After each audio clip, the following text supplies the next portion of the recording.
Nagawas na, nagawas na.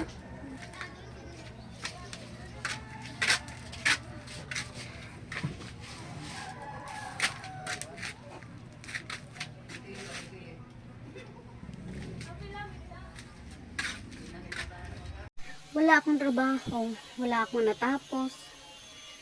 So, kailangan natin magdoble kayo, doble sipag talaga. Ito lang ang meron ako, guys.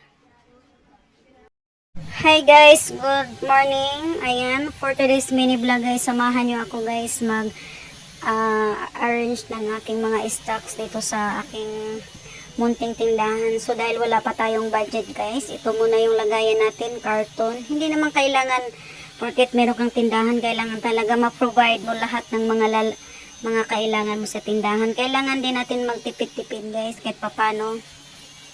Pag makaluwag-luwag na, pag may tubo-tubo na yung tindahan mo, so ayan, pwede ka nang mamili unti-unti. So ayan guys, i-arrange ko pansit canton, kung ano, beef at saka chicken, or meron tayong tatlong flavor dyan, yung balikat third day ko guys dito sa aking munting tindahan.